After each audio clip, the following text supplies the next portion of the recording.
कई दिनों की भूख से तड़पने के बाद एक भूखा बाघ समुद्र में छलांग लगा देता है, लेकिन वह मछलियों का शिकार करने नहीं निकला था। वह सीधे उस लड़के की लाइफ बोट की ओर तैर रहा था जो समुद्र के बीचों बीच फंसा हुआ था। बाघ को धीरे धीरे अपनी तरफ आते देखकर लड़का डर के मारे कांप उठा। उसने तुरंत मौका देखकर लाइफ बोट पर चढ़ाई कर दी, इससे पहले कि बाघ वहां पहुंच पाता। बाघ भी उसके पीछे पीछे नाव पर चढ़ने की कोशिश करने लगा, लेकिन फिसलन भरी सतह की वजह से उसे पकड़ नहीं मिल रही थी। इसी नाजुक पल में लड़के की नजर नाव में रखी एक कुल्हाड़ी पर पड़ी। उसने तुरंत उसे उठाकर जोर से बाघ पर गर्जना शुरू कर दिया ताकि वह डर कर पीछे हट जाए, लेकिन तभी उसने बाघ की आंखों में बेबसी और डर देखा। वह उस पर वार नहीं कर सका। बाघ की धीमी धीमी कराह सुनकर लड़के के मन में दया जाग उठी। सूरज डूब जाने के बाद भी बाघ नाव के किनारे से लटका हुआ था और ऊपर नहीं चढ़ पा रहा था। आखिरकार लड़के ने उस पर तरस खाया। उसने एक छोटा बेड़ा राफ्ट समुद्र में धकेल दिया, फिर लकड़ी की सीढ़ी नीचे फेंकी और खुद दूसरी तरफ बने बेड़े पर कूद गया ताकि बाघ सुरक्षित तरीके से नाव पर चढ़ सके और उसकी अपनी सुरक्षा भी बनी रहे। लड़के की मदद से बाघ आखिरकार लाइफ बोट पर चढ़ गया। अगली सुबह जब बाघ आराम से सो रहा था, लड़के ने चुपचाप नाव का सारा सामान अपने बेड़े पर पहुंचा दिया। तभी उसकी मछली पकड़ने वाली जाली में एक छोटी मछली फंस गई। उसने तुरंत जाल खींचा, पास रखी कुल्हाड़ी से मछली को मारकर उसे बाघ के खाने के लिए लाइफ बोट में फेंक दिया। रात होते ही समुद्र की सतह पारदर्शी जेलीफिश के झुंडों से जगमगा उठी। ये नजारा इतना खूबसूरत था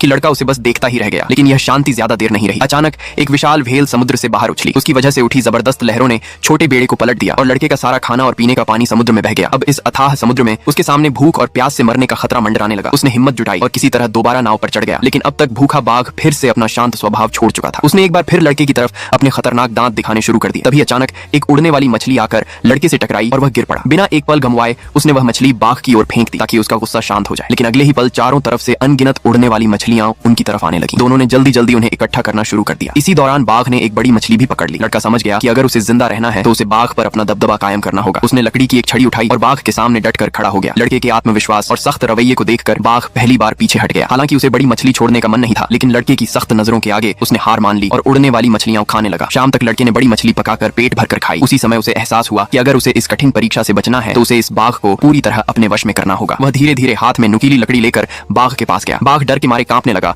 और हल्की हल्की आवाजें निकालने लगा, लेकिन लड़के ने उस पर हमला नहीं किया। उसने बाघ को मछली का एक टुकड़ा दिया ताकि वह उसका भरोसा जीत सके। फिर उसने मछली का एक और टुकड़ा फेंका और खाने का लालच देकर बाघ को कैनवास वाले आश्रय के अंदर ले गया। धीरे धीरे डर और इनाम दोनों का इस्तेमाल करके उस लड़के ने इस खूंखार बाघ को पूरी तरह काबू में कर लिया। इसके बाद के दिनों में बाघ ने कभी लड़के के प्रति दुश्मनी नहीं दिखाई। उसने अपना डर और गुस्सा छोड़ दिया और उस विशाल सुनसान समुद्र में वही लड़के का इकलौता साथी बन गया।